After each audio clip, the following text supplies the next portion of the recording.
Hello dear students, कैसे हो आप? आई होप कि आप बहुत अच्छे होंगे। आज हम लोगों की टॉपिक का कॉस्ट अकाउंट, बहुत ही प्यारा टॉपिक, टेंडर। स्टार्ट किया जाए, लिखेंगे आप हमारे साथ। Tender, tender price. Actually tender price देखो, ये कॉस्ट शीट या यूनिट कॉस्टिंग का सेकेंड पार्ट है। और आपको अच्छे ढंग से मालूम है, मैंने जब भी क्लास अपनी स्टार्ट की थी कॉस्ट शीट की, तो आपने बताया था कि टेंडर आप सॉरी कॉस्ट शीट तीन जगह आने वाला है। एक तो कॉस्ट शीट आपका प्रॉपर वे में एक चैप्टर यूनिट कॉस्टिंग का। सेकंड, जब आप टेंडर निकालोगे या टेंडर प्राइस बनाओगे या कोटेशन जब आप बनाएंगे, तो वहां पे मैंने आपसे बात किया था कि कॉस्ट शीट आने वाला है, और मैंने बहुत डिटेल आपसे किया था कि यदि कॉस्ट शीट आपको नहीं बनाने आता है तो निश्चित ही टेंडर नहीं आएगा। तो मैंने हार्डली रिक्वेस्ट किया था आप लोगों से। और नाउ डियर स्टूडेंट्स, अब ये समय भी आ गया कि जो आपका टॉपिक टेंडर था वो आपके सामने है। और सेकंड, मैंने बात किया था कि रिकॉन्सिलिएशन जब बनाएंगे आप, तो वहां पे भी कॉस्ट शीट आने वाला है। तो आप फिर से कॉस्ट शीट, यदि आपने पहले से देखा नहीं, अच्छे से स्टडी नहीं किया, तो फिर कॉस्ट शीट आपको फिर से देखना होगा। साथ ही डियर स्टूडेंट्स, आज तो हम लोग बात किया जाएगा कि टेंडर प्राइस क्या है। एक्चुअली जब आप एक्चुअल कॉस्टिंग के अकॉर्डिंग आपने कोई प्रोडक्ट बनाया और बना के उस प्रोडक्ट की कॉस्ट को एज ए कॉस्ट शीट आपने डिटरमाइन किया, वहां पे लिखा एंड यूनिट कॉस्ट निकाला या स्टेटमेंट ऑफ कॉस्ट बनाया, तो वहां पे क्या था कि आपकी जो लागत थी, वो प्रोडक्ट जितने आपने बनाया उसकी एक लागत, उसकी एक कॉस्ट को आपने कैलकुलेट कर लिया।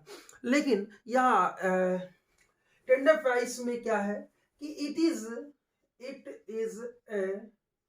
एस्टिमेट प्राइस, या ये कह सकते हैं कि estimation of cost for future production. That is called tender price. It mean कि आप एक कॉस्ट प्लस प्रॉफिट फ्यूचर में क्या होने वाला है, या ये कह सकते हैं कोटेशन प्राइस, आपको किसी प्रोडक्ट का या किसी गुड्स का जो फ्यूचर में उसका क्या प्राइस होगा। आप किसी को ऑर्डर जो है सप्लाई करना है, तो आपसे जो सप्लाई लेने वाला व्यक्ति है, आपके प्रोडक्ट को जो बाई करने वाला व्यक्ति है, या जो भी, वो पूछता है कि आप मुझे ये सप्लाई कितने में कर पाओगे।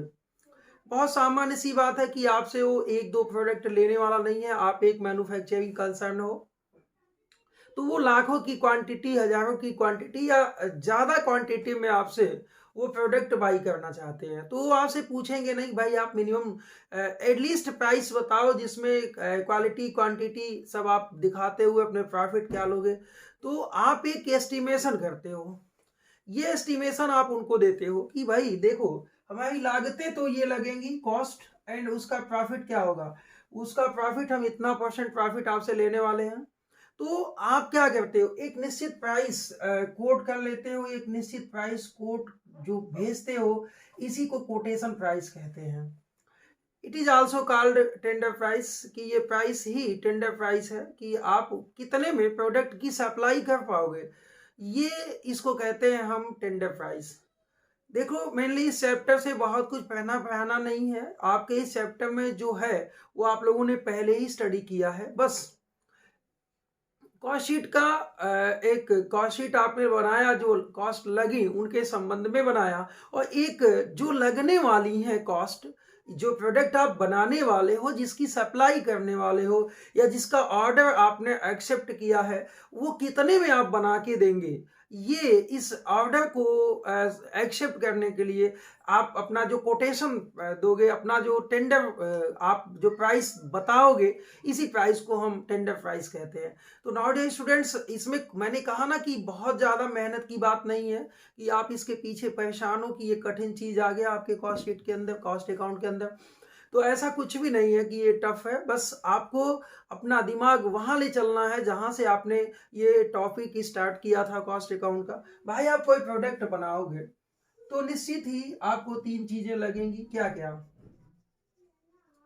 मटेरियल लगेगा, लेबर लगेगा और ओवरहेड्स लगेंगे। बहुत सामान्य सी बात है कि आप इनका टोटल करेंगे और ये इसमें क्या होगा कि अभी जस्ट आपने लिखा कि इसमें प्राइस इन्वॉल्व करेंगे, सॉरी प्रॉफिट इन्वॉल्व करेंगे, और प्रॉफिट आपने इन्वॉल्व किया तो ये निकल के आ गया टेंडर प्राइस। बस ये काम आपने पहले भी किया हुआ है, ये काम आपने जब कॉस्ट शीट किया, कॉस्ट शीट बनाया, तो वहां पे भी ये काम आपने किया है, आपको अलग से परेशान होने की आवश्यकता नहीं है। तो अब आपके मन में चिंता चल रही होगी कि सर आखिर हम टेंडर बनाएंगे कैसे? तो टेंडर क्या बनाना क्या है भाई, आपने कॉस्ट शीट बनाई है, पुरानी कॉस्ट शीट।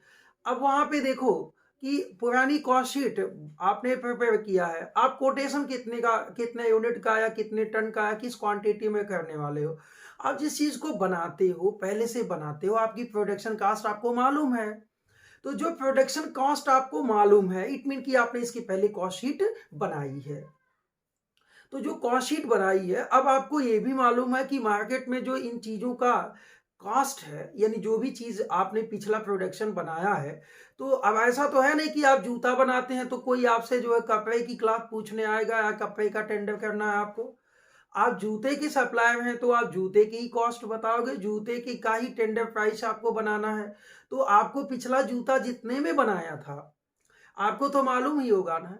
तो आपने उस नए प्राइस में कहाँ पे चेंजेज हुए हैं? मटेरियल महंगा हुआ है, लेबर सस्ता हुआ है, या आप प्रॉफिट पिछला कम लिए थे, आप नई प्रॉफिट थोड़ा सा ज्यादा लेना चाहते हो। तो आपको तो सब मालूम है ना पिछला जो आपने काम किया था। तो नए काम में दिक्कत क्या है? पिछला आपको सब मालूम है, नए काम का कोटेशन आपको करना है। अब तो आप समझ ही गए होंगे कि करना क्या है इसके अंदर। करना क्या है कि आपने पिछला जो कॉस्ट शीट बनाया है, जितने यूनिट का है, जितने क्वांटिटी का है, जितने टन का, आप उसी को मॉडिफाइड करोगे कि क्या चीज, क्या लागतें या क्या कॉस्ट आपकी अधिक हुई हैं या क्या कॉस्ट आपकी कम हुई हैं, उनका ही आप एडजस्टमेंट करोगे और प्रॉफिट जितना लेना होगा आप उस प्रॉफिट को लोगे, और फिर कॉस्ट में अपनी प्रॉफिट को क्या कर लोगे, टोटल कर लोगे, जो आएगा वो कोटेशन प्राइस होगा। अच्छा, अब आपको लग रहा होगा सर बस इतना सा ही है ये टेंडर प्राइस, बस मैं बता दूं बस इतना सा ही है टेंडर प्राइस, टेंडर प्राइस में कुछ भी नहीं है। तो मैंने कहा ना कि क्लास में देखो पहले पढ़ाने के लिए कुछ भी नहीं है, बस आप लोगों ने ऑलरेडी इसको स्टडी किया हुआ है, बस उसी स्टडी को रिवाइज करना है। भाई पहले हमने 1000 यूनिट का कोई बनाया था अभी 1 साल पहले या जितने दिन भी पहले, अब हम 2000 यूनिट का हम बनाने वाले हैं। तो बताओ 1000 यूनिट जब आपने बनाया था तो क्या कॉस्ट आई थी, ये आपको नहीं मालूम है? जी मालूम है। अच्छा, उसमें मटेरियल की क्या कॉस्ट थी? मटेरियल की कॉस्ट जो भी थी सर वो 10% सस्ती हो गई है, कोई बात नहीं। जब नया कॉस्ट शीट हम 2000 यूनिट को टेंडर करने वाले हैं, कोट करने वाले हैं, उसमें हम 10% मटेरियल सस्ती कर लेंगे, यानी कि मटेरियल प्राइस 10% से डिडक्ट कर लेंगे, बस इतना सा ही तो है। अच्छा, लेबर, पिछला हमारा लेबर इतना लगा था, तो जितना लेबर लगा था पिछला, उसी के प्रोपोर्शनेट इसमें भी लेबर लगेगा। हाँ, लेबर सस्ता हुआ तो सस्ता कर लेंगे, महंगा हुआ तो महंगा कर लेंगे। जी, अदर ओवरहेड्स, मान लो फैक्ट्री का रेट आपका अब अधिक हो गया, पिछले साल आपका फैक्ट्री का रेट कम था, इस साल फैक्ट्री जहां आपने लगाई है उसका किराया ज्यादा हो गया, कोई बात नहीं, आप इस प्रोडक्शन को जितने दिन तक बनाएंगे उतने के लिए आपका रेंट जितने प्राइस से इंक्रीज हुआ आप उसे इंक्रीज कर लेंगे। और भी जो ओवरहेड्स में जहां जहां भी आपका महंगा सस्ता हुआ है उसे ही एडजस्ट करना है। अब तो आपके दिमाग में चल रहा होगा सर ये क्या हम लोगों को इस चैप्टर में कॉस्ट शीट बनानी है या स्टेटमेंट ऑफ कॉस्ट बनाना है? जी, इस चैप्टर में, टेंडर के चैप्टर में आपको स्टेटमेंट ऑफ कॉस्ट बनाना है या कॉस्ट शीट ही बनानी है, कुछ भी नया नहीं है। यानी कि जो मटेरियल्स के नेचर थे, जो लेबर के नेचर थे, जो ओवरहेड्स के नेचर थे, या जैसे जैसे जो नेचर के हमने कॉस्ट शीट में किया था वही यहाँ पे इम्प्लीमेंट करना है बस, और नई कुछ भी चीज नहीं है। जैसे मैं बताऊं कि इसमें 3 कंडीशंस हो सकते हैं, 3 या 4 कंडीशंस हो सकते हैं। पहला कंडीशन, मैं इसको मिटाने वाला हूं, तो मैं मिटाऊंगा भाई।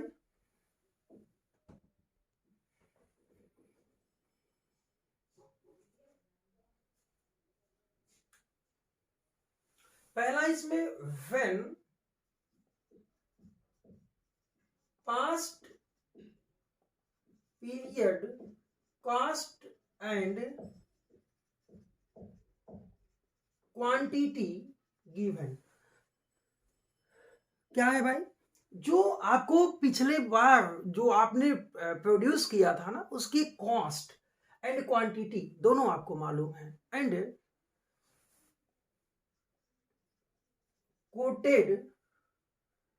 Quotation quantity also known. मेरे कहने का मतलब कि अभी आपने पिछले साल या पिछले 3 महीने में जो प्रोडक्शन किया था, पिछले 6 महीने में जो प्रोडक्शन किया था, उसकी क्वांटिटी मालूम है। जैसे मैं ये कहूं कि अभी आपने 6 मंथ में आपने एक उत्पादन किया हुआ था, जिसमें वो 1000 यूनिट का आपने प्रोडक्शन किया हुआ था। तो आपने जब कॉस्ट शीट बनाई होगी, तो ये देखो पिछले जो आपने उत्पादन किया था, उसके कॉस्ट आपको मालूम है। क्या मालूम है? उसकी कॉस्ट मालूम है।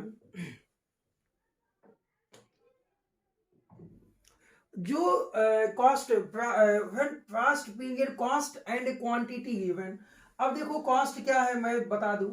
चलो मान लो लिखता है कि जो मटेरियल कंज्यूम्ड हुआ था ना, वो 10,000 रुपीज का लगा था। आप यहां लिख लो डायरेक्ट। और जो डायरेक्ट लेबर लगा था वो 50,000 का लगा था। और जो डायरेक्ट एक्सपेंसेस लगे थे, ये कह सकते हैं हम कि 40,000 के लगे थे। तो ये मान लो आपने 1000 यूनिट बनाया था, तो आप डिवाइड कर लो, तो ये 100 रुपए आ जाएगा। 100 आएगा कि 10 आएगा?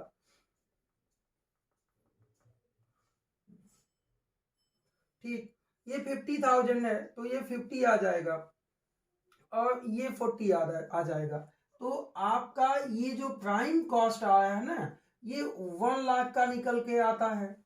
और ये आपका डिवाइड कर लोगे तो 100,000 यूनिट से डिवाइड कर लोगे तो क्या आएगा?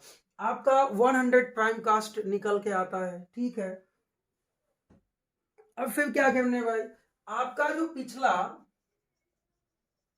फैक्ट्री ओवरहेड्स लगा था ना, वो 50,000 का लगा था, तो ये 50 हो गया। और ये आपका हो गया 1,50,000 का, और ये 150 हो गया। अच्छा, ये तो आ गया वर्क कास्ट। अच्छा, यहाँ आपका ऑफिस ओवरहेड्स भी लगा था, चलो मान लो 10,000 का, तो ये 10 रुपए आ गया था। ये 1,60,000 आ गया और ये 160 आ गया। अच्छा, ये कॉस्ट ऑफ प्रोडक्शन आपको अच्छे ढंग से मालूम है। अच्छा, अब ये सेलिंग एंड डिस्ट्रीब्यूशन ओवरहेड्स मान लो कि ये 10,000 का था, तो ये 10 रुपए आ जाएगा। तो ये 1,70,000 था, हम केवल अभी मान रहे हैं।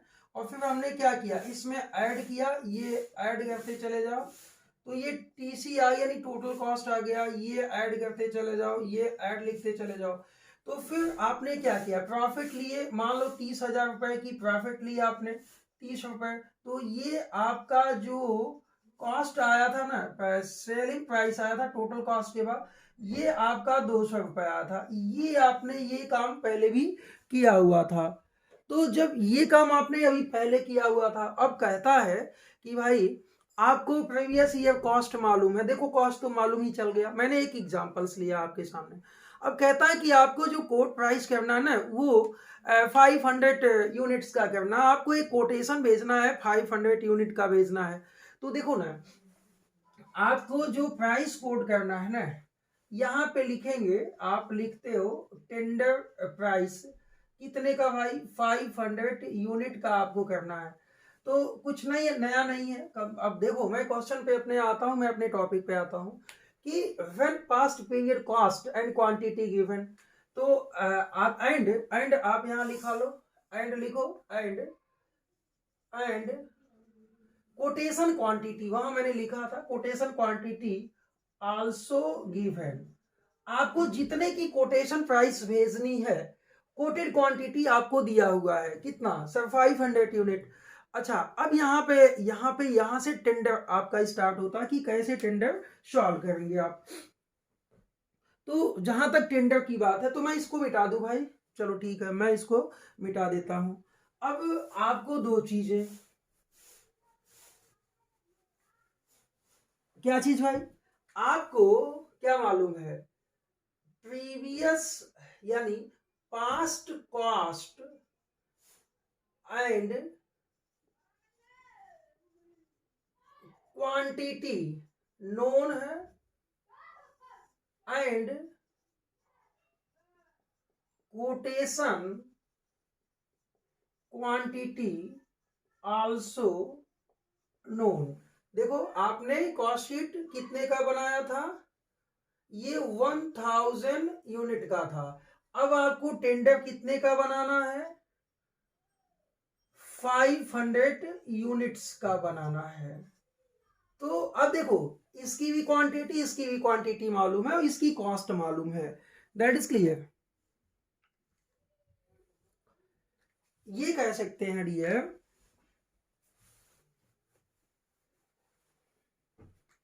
Past cost and quantity known and quotation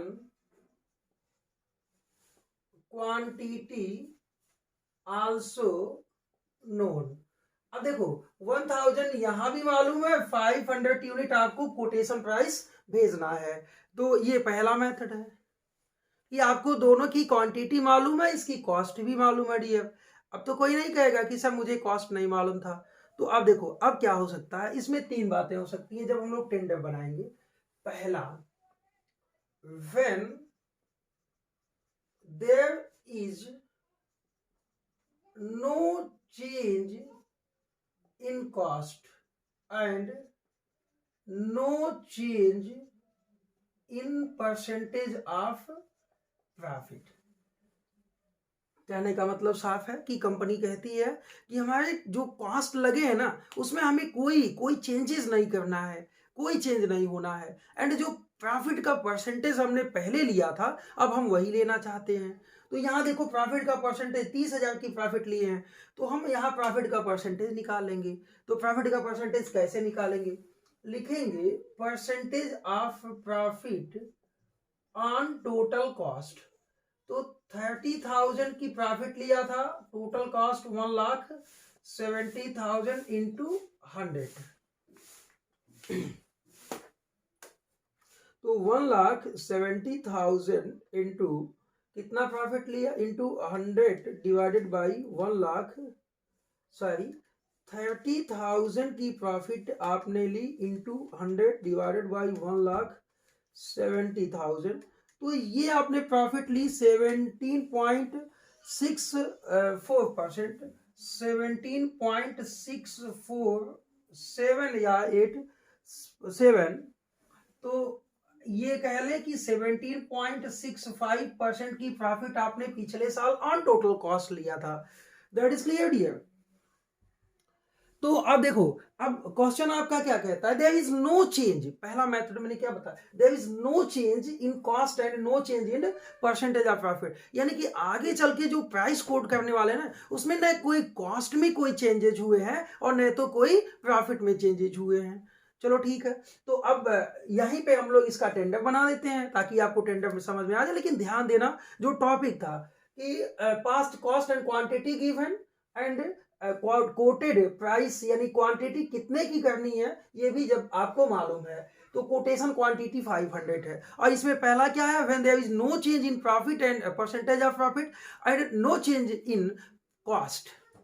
चलो ठीक है, तो सबसे पहले देखो आपके जो मटेरियल डायरेक्ट है जो कंज्यूम्ड किया है, यहां देखो आपने 10,000 लगाया था जब 1000 यूनिट बनाया था, अब कितना बना रहे हो 500 यूनिट।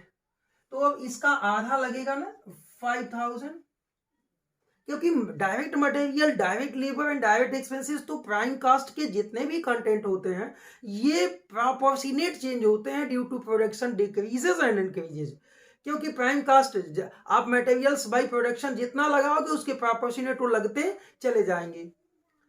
जैसे एक किलो चावल बनाना था तो मटेरियल 1 किलो लगेगा 10 लोगों के खाने के लिए, 20 लोगों के लिए बनाना था तो 2 किलो लगेगा, 30 लोगों के लिए तो 3 किलो लगेगा। या आप एक कोई भी प्रोडक्ट बनाते हो तो जो मटेरियल्स होता है वो प्रोपोर्शनेट आपका घटता रहता है कि जिस प्रोपोर्शन में आपका प्रोडक्शन पहले हुआ था यदि उसमें बढ़ेगा तो उसी प्रोपोर्शन में वो इंक्रीज या डिक्रीज होगा। यानी कि डायरेक्ट मटेरियल इसीलिए कहा जाता है को डायरेक्ट इन्फोर्स किया जाता है प्रोडक्शन यूनिट पे। और आप प्रोडक्शन कीजिएगा तो लगेंगे, नहीं कीजिएगा तो नहीं लगेंगे। जितना कीजिएगा उतना लगेंगे, जितना आप प्रोडक्शन को अधिक कीजिएगा उतना अधिक होते जाएंगे, जितना कम कीजिएगा कम होते जाएंगे।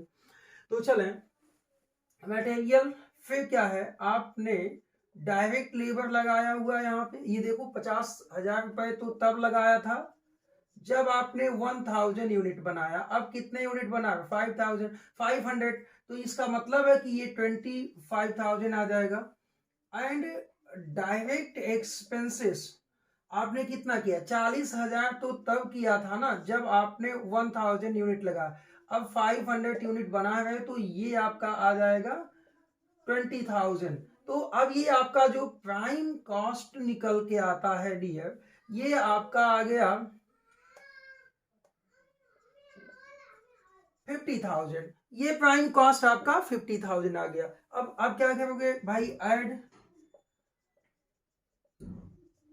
Factory overheads. तो फैक्ट्री ओवरहेड्स कितना लगे थे, देखो पिछले वाले में 50,000 लगेगा 1000 यूनिट का, तो अब कितना 500 यूनिट बनाओगे तो ये 25,000 लगेगा। इट मीन कि जो आपका वर्क कास्ट आएगा WC ये 75,000 आएगा। ध्यान दीजिएगा जब तक कुछ भी ना कहे तो प्रोपोर्शनेट चेंज हो रहे हैं, ठीक है, क्योंकि प्रोडक्शन क्वांटिटी आपको पिछला भी मालूम है और प्रोडक्शन क्वांटिटी आपको कोटेड क्वांटिटी भी मालूम है कि आपको कितना कोटेशन करना है। अब इसमें ऐड किया क्या, फैक्ट्री ओवरहेड्स के बाद ऑफिस एंड एडमिनिस्ट्रेटिव ओवरहेड्स। देखो ऑफिस एडमिनिस्ट्रेटिव ओवरहेड्स 10,000 लगा था जब आपने 1000 बनाया था। अब 500 बना रहे हो आप तो इसका जस्ट आधा लगेगा 5,000। अब ये आपका 80,000 आ गया। इसको बोलेंगे कॉस्ट ऑफ प्रोडक्शन। आप बहुत अच्छे ढंग से मालूम है कि वो कॉस्ट ऑफ प्रोडक्शन निकल के आता है। तो अब देखो आपने क्या किया, add selling and distribution overheads. Selling and distribution overheads आपका 10,000 ये भी लगा हुआ था, तो 10,000 इंटू डिवाइडेड बाई 1000 इंटू 500, तो ये भी आपका 5,000 लगेगा। यानी आपका TC टोटल कास्ट आपका 85,000 लगेगा। अच्छा, बंदे ने प्रॉफिट क्या कमाया था, अभी आपने निकाला है कि उसने परसेंटेज ऑफ प्रॉफिट में कोई चेंजेस नहीं किए हैं। तो जब उसने परसेंटेज ऑफ प्रॉफिट में कोई चेंजेस नहीं किए हैं तो डियर क्या है, वही प्रॉफिट का परसेंट हम यहाँ पे भी लगाएंगे, यानी लिखेंगे add profit, there is no change. तो नो चेंज, तो TC कितना है 85,000 इंटू 17.65 अपॉन 100। हमने वही प्रॉफिट चार्ज किया है जो पिछले में हमको प्रॉफिट मिला था। तो पिछले में प्रॉफिट हमने परसेंटेज उसको फाइंड कर लिया यहाँ पे। तो आप देखिए कि 85,000 इंटू 17.65 डिवाइडेड बाई 100, ये प्रॉफिट आपका निकल के आता है 15,002 रुपए। यानी हम ये कह सकते हैं कि 15,000 रुपए लिख सकते हैं। तो 15,000 अब ये आपका सेलिंग प्राइस या इसी को बोलेंगे डियर टेंडर प्राइस आपका निकल के आता है 1 लाख। आई होप कि आपको ये बहुत अच्छे ढंग से समझ में आया होगा। कब की बात किया मैंने, पहला बात किया कि जब ध्यान दीजिएगा टेंडर प्राइस। अब मैं बताता हूं टेंडर प्राइस क्या है, क्योंकि आपने प्रैक्टिकल क्वेश्चन सॉल्व कर लिया और समझ लिया। कि देखो हमको पिछली जो लागतें यानी जो प्रीवियस कॉस्ट लगेंगे, जो पास्ट कॉस्ट लगे हुए थे, उस पास्ट कॉस्ट के आधार पर एक नया एस्टिमेशन करना, एक नया अनुमान लगाना और इस अनुमान में प्रॉफिट को इंक्लूड करना कि हम कितने में आपको सप्लाई कर पाएंगे। That A least price is called quotation price और टेंडर। ये हम बनाएंगे कैसे? निश्चित ही हमने आपको बताया कि ये बनाते हैं पिछले कॉस्ट के बेसिस पे। पिछले कॉस्ट के बेसिस पे मतलब कि हमारी जो लागतें पहले लगी थी, भाई कुछ तो बेस होना चाहिए जिसके आधार पर हम इसको कैलकुलेट कर सके। तो मेरा ये बेस है कि मैंने पहले अभी लगाया था, पहले बनाया था, उसके आधार पर हमने एक नया कॉस्ट शीट बना दिया। यानी एस्टिमेटेड कॉस्ट शीट कह सकते हैं इसको, कि हमने अपनी लागतों का, अपनी कॉस्ट का एस्टिमेशन किया हुआ है। तो हमने ये पहला मेथड क्या था? When there is known the previous quantity and cost and also the quotation quantity also known, कि हमने कितने क्वांटिटी का कोटेशन करना ये भी मालूम है। अच्छा, इसमें जो सब हेड बनाया कि when there is no change, where there is no change in cost and no change in percentage of profit, कि हमारी कॉस्ट में कोई चेंजेस नहीं हुए हैं और परसेंटेज ऑफ प्रॉफिट में भी कोई चेंजेस नहीं हुए हैं। जो जैसा हमारा पहले कॉस्ट हमने लिया था उसी के प्रोपोर्शनेट जितना आपने प्रोडक्शन नया आपको कोटेशन करना, इतनी लागत आपकी लगेगी। ठीक है। और फिर मैंने प्रॉफिट में भी पहले जितना हमने पहले प्रॉफिट लिया था उसी का परसेंटेज प्रॉफिट हम यहाँ पे भी लेंगे। ये आपका पहला मेथड था टेंडर बनाने का।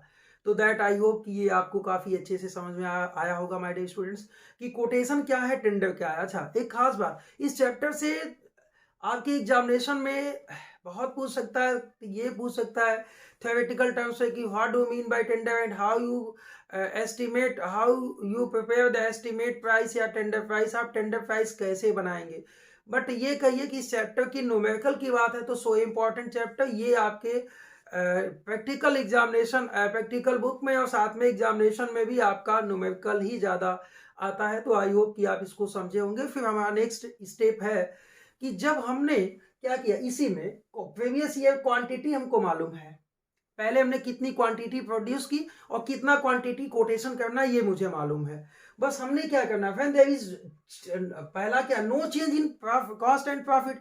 बट आगे चल के मेरा होने वाला है कि when there is change in cost and no change in profit, फिर क्या होना है, when there is change in cost and there is change in profit। तो हम 3 स्टेप में आपको इसको समझाते हैं। तो नाउ डियर स्टूडेंट्स, चलिए नेक्स्ट स्टेप देखा जाए, और मुझे उम्मीद है कि आपने इसको बहुत अच्छे ढंग से समझा होगा। ओके, सो तो आज की क्लास के लिए बहुत बहुत धन्यवाद आपको।